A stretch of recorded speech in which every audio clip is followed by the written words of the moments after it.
నీకోసం విషయ మాట అని దేవుని వాగ్దానాన్ని వింటున్న ప్రియ దేవుని బిడ్డలందరికీ హృదయపూర్వకమైన వందనాలు తెలియజేస్తూ ఉన్నాను. ప్రభు మిమ్మల్ని, మీ కుటుంబాన్ని దీవించి అత్యధికమైన ఆశీర్వాదాన్ని, అత్యధికమైన కృపను ప్రభు మీకు అనుగ్రహించును గాక. ఈ రోజంతా నువ్వు దేవుడు తన సన్నిధిని తోడుగా నుండి చేసి కావలసిన ప్రతి సహాయాన్ని ప్రభు మీకు అనుగ్రహించును గాక. ధైర్యంగా ఉండండి ప్రియ దేవుని బిడ్డ. ప్రతిదినము దేవుడు మనందరితో కూడా మాట్లాడుతూ ఉన్నాడు. ఆయన మనల్ని విడిచిపెట్టే దేవుడు కాదు. ప్రతి వాగ్దానం ప్రభు మన జీవితాల్లో నెరవేరుస్తాడు. ప్రతిదినం కూడా దేవుని కృప పొందుకొని ముందుకు కొనసాగింపబడండి. ఈ రోజు నన్ను గ్రహించిన దేవుడే ఈ రోజు అంతటిలో నీకు కావాల్సిన సహాయాన్ని చేస్తాడు. ప్రభు సన్నిధిలో ప్రార్థించి ప్రభువు దాన్ని పూర్ణ విశ్వాసంతో ముందుకు కొనసాగింపబడండి. నిశ్చయంగా ఘనమైన కార్యాలు మీరు కన్నులారా చూస్తారు. ఈ రోజు పరిశుద్ధ గ్రంథం నుంచి కొన్ని మాటలు మనందరం కూడా ధ్యానిద్దాము. యెషయా గ్రంథం 46వ అధ్యాయం 4వ వచనం. ముదిమి వచ్చే వరకు నేను ఎత్తుకొని వాడను నేనే. ఆమె నిశ్చయంగా ఒకసారి బిగ్గరగా ఆమె అని చెప్పండి. నిజమే ప్రియ దేవుని బిడ్డ, మన దేవుడు మనని విడిచిపెట్టే దేవుడు కాదు. తల్లిదండ్రులైనా విడిచిపెడతారు కానీ యెహోవా నిన్ను విడవడు అని ఆయన వాగ్దానం చేస్తూ ఉంటాడు. పాలిచ్చి పెంచిన తల్లైనా నేను మర్చిపోతుందేమో కానీ నేను నిన్ను మరవను అని ప్రభు వాగ్దానం చేస్తున్నాడు. నిజమే ప్రియ దేవుని బిడ్డ, ఈ రోజున మనల్ని చాలా మంది విడిచిపెడుతూ ఉంటారు కదా. మన జీవిత కాలం ఇప్పటి వరకు మీ వయస్సు ఎంత అయినప్పటికీ ఒక్కసారి మీ జీవితాన్ని, గత జీవితాన్ని జ్ఞాపకం చేసుకోండి. గత సంవత్సరాల్లో ఉన్నవారు ఈ రోజు కూడా ఉన్నారా? గత సంవత్సరాల్లో మీతో కలిసి ఎంతో ప్రేమగా, ఎంతో అన్యోన్యంగా మీతో కలిసిమెలిసి ఉన్నవారు ఈ రోజు కూడా ఉన్నారా అంటే చాలా తక్కువ అని చెప్పాలి. చాలా మటుకు చూస్తే అందరూ కూడా కనుమరుగైపోయినట్లుగానే మనకు కనిపిస్తూ ఉంటది. కానీ మన దేవుడు నిన్న నేడు ఏకరీతిగా ఉన్న దేవుడు. ప్రియ దేవుని బిడ్డ, ఆయన తల్లి గర్భంలో రూపింపబడక ముందే ఆయన నిన్ను ఎన్నుకొని ఉన్న దేవుడై ఉన్నాడు. ఆయన తల్లి గర్భంలో రూపింపబడక ముందే ప్రభు నిన్ను చూచి ఉన్నాడు.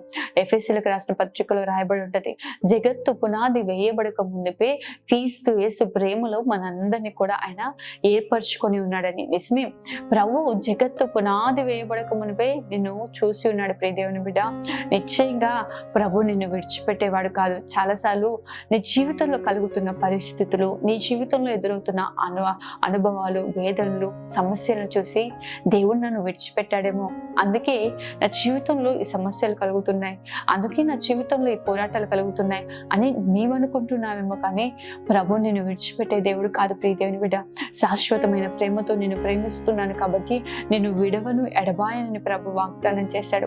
ఆయన నిన్ను విడిచిపెట్టే దేవుడు కాదు. ఆయన నిత్యము కూడా నీకు తోడై ఉండే దేవుడు. తన సన్నిధిని నీకు తోడుగా నుండి చేసే దేవుడు. దేవుడు ఇచ్చిన ప్రతి మాట కూడా ఆయన నీ పట్ల నెరవేర్చే దేవుడై ఉన్నాడు. ఆయన నిన్ను విడిచిపెట్టాడు. ఈరోజు లోకంలో ఉన్న వారందరూ కూడా నిన్ను విడిచిన, మనుషులందరూ నిన్ను విడిచినా ప్రభు నిన్ను విడిచిపెట్టాడు. ప్రియ దేవుని బిడ్డ, అంతవరకు కూడా నీకు తోడై ఉంటాడు. అందుకే మనం చూస్తూ ఉంటాం మత్తయి సువార్త 28వ అధ్యాయం చివరి మాటగా, యుగ సమాప్తి వరకు సదాకాలము నేను మీతో కూడా ఉంటానని. నిజమే, మనకు బలం ఉన్నప్పుడు, మనకి దగ్గర డబ్బు ఉన్నప్పుడు, మన దగ్గర పేరు ఉన్నప్పుడు అందరూ మనతో ఉంటారు. మన దగ్గర ఏమీ లేదనుకోండి, అందరూ మనల్ని విడిచిపెడతారు. యోబు జీవితంలో కూడా అదే కనిపిస్తూ ఉంటుంది కదా. యోబు మంచి ఉన్నతంగా ఉన్నప్పుడు యోబు చుట్టూ అందరూ ఉన్నారు, పనివారు పిలవక ముందే పరిగెత్తుకొని వస్తూ ఉన్నారు. కానీ యోబు జీవితంలో సమస్తాన్ని కోల్పోయి భయంకరమైన అనుభవాల్లో, భయంకరమైన పరిస్థితుల్లో ఉన్నప్పుడు ఆయన కేక వేస్తే పనివారు రావట్లేదంట. తన ఊపిరి తన భార్యకు అసహ్యం అయిపోయినట్లుగా యోబు అంటూ ఉంటాడు. నిజమే, మనుషులు విడిచిపెడతారేమో కానీ ప్రభు చెప్తున్నాడు, చిన్న బిడ్డని ఎలా అయితే ఎత్తుకుంటామో ముదిమి వచ్చు వరకు నీ వృద్ధాప్యంలో కూడా ప్రభు నీకు తోడుగా ఉంటాడు. ప్రియ దేవుని బిడ్డ, ఆయన నిన్ను విడవడు. ఆయన తన సన్నిధికి చేర్చుకునే వరకు నిన్ను విడిచిపెట్టాడు. ప్రియ దేవుని బిడ్డ, నిన్ను అధికంగా ప్రేమిస్తూ ఉన్నాడు. ఆయన తన ప్రాణాన్ని ఇచ్చేంతగా ప్రభు నిన్ను ప్రేమిస్తున్నాడు కాబట్టి ఆయన నిన్ను విడిచిపెట్టాడు. ధైర్యం కలిగి ఉండండి. ప్రభు నన్ను విడిచిపెట్టాడేమో అని అనుకుంటున్నావేమో. చాలాసార్లు మనుషులు ఎవరు తోడుగా లేకపోతే దేవుడు కూడా నన్ను విడిచిపెడతాడేమో అని అనుకుంటారు. కానీ నిశ్చయంగా ప్రభు నిన్ను విడవడు. ప్రియ దేవుని బిడ్డ, ఆయన నిత్యము అనుదినము నీకు తోడుగా ఉంటాడు. అనుదినము నిన్ను కాపాడుతాడు. అనుదినము ఆయన నిన్ను సంరక్షించి ఆయన నిన్ను బలపరిచే దేవుడుగా ఉన్నాడు. చూడండి, ఇర్మీయా గ్రంథం 1వ అధ్యాయం 5వ వచనం చూసినట్లయితే, గర్భంలో నేను నిన్ను రూపింపక మునిపే నేను నెరిగి తిని అని చెప్పి ప్రభు మాట్లాడుతున్నాడు. నిజమే ప్రియ దేవుని బిడ్డ, గర్భంలో మనం రూపింపబడక మునిపే ప్రభు మనల్ని ఎరిగి ఉన్నాడు. అందుకే కీర్తనకాడు కూడా చక్కటి చక్కటి మాటలు చెప్తూ ఉన్నాడు. 139వ కీర్తన 16వ వచనం చూసినట్లయితే, నేను పిండమునై ఉండగా నీ కన్నులు నన్ను చూచెను, నియమింపబడిన దినములలో ఒక్కటైనా కాకమునిపై నా దినములన్నీ నీ గ్రంథములో లిఖితములాయను అని చెప్పి. నిజమే, మన దినాల్లో ఒక్కటి కూడా కాకమునిపై మనం పిండంగా ఉండగానే ప్రభు కన్నులు మనల్ని చూసి ఉన్నాయి. ప్రియ దేవుని బిడ్డ, మన దినాల్లో ఒక్కటి కూడా కాకమునిపై మన దినములన్నీ కూడా ఆయన గ్రంథములో లిఖితమై ఉన్నాయి.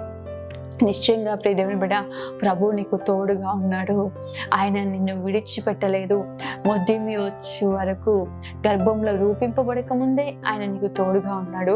గర్భంలో రూపింపబడి నీవు ఈ లోకంలోకి వచ్చింది మొదలుకొని నీ వృద్ధాప్యం వరకు, నీ ముసలితనం వరకు నిశ్చయముగా నువ్వు ప్రభు నీకు తోడుగా ఉంటాడు. నీతిమంతుల గురించి రాస్తూ ప్రభు అంటా ఉంటాడు, నీతిమంతులు వారి ముసలితనం ముందు చిగురు పెడతారు అని చెప్పేసి.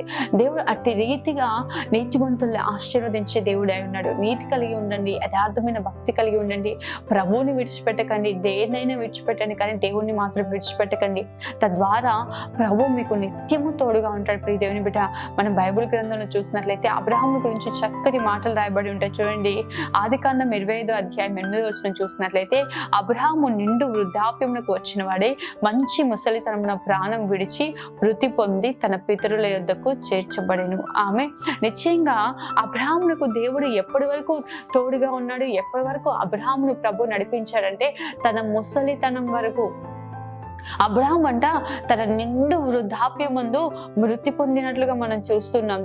తన నిండు వృద్ధాప్యమందు ముసలితనమున అతడు ప్రాణాన్ని విడిచి పితరుల యొద్దకు చేర్చబడినట్లుగా మనం చూస్తున్నాం. ఎలా జరిగింది అంటే, ప్రభు అబ్రహామునకు తోడై ఉన్నాడు. ఇస్సాకును చూసినా కూడా ఇస్సాకు తన వృద్ధాప్యమందు మరణం నెరిగిన వాడే ఆయన మరణించినట్లుగా మనం చూస్తున్నాం. తర్వాత యాకోబు కూడా తన వృద్ధాప్యంలో ఉన్నప్పుడు తనకిష్టుడైన కుమారుడు యోసేపు బ్రతికి ఉన్నాడు, ఐగుప్తుకు నేను వెళ్ళాలా లేదా అని ఆలోచిస్తున్నప్పుడు ప్రభువు ఆ వృద్ధాప్యంలో కూడా, ఆ వృద్ధాప్య కాలంలో కూడా యాకోబుతో దేవుడు మాట్లాడుతున్నాడు. చూడండి, ఆదికాండం 46వ అధ్యాయం 3వ వచనం చూసినట్లయితే, ఆయన నేనే దేవుడను, నీ తండ్రి దేవుడను, ఐగుప్తునకు వెళ్ళుటకు భయపడకము, అక్కడ నిన్ను గొప్ప జనముగా చేసేదను, నేను ఐగుప్తునకు నీతో కూడా వచ్చేదను, అంతేకాదు నేను నిశ్చయంగా నేను తిరిగి తీసుకుని వచ్చేదను, యోసేపు నీ కన్నుల మీద తన చెయ్యి ఉంచునని సెలవీయగా. ఆమె దేవుడు యాకోబుతో మాట్లాడుతున్నాడు. ఎప్పుడు అంటే తన వృద్ధాప్య కాలంలో దేవుడు యాకోబుతో మాట్లాడుతున్నాడు,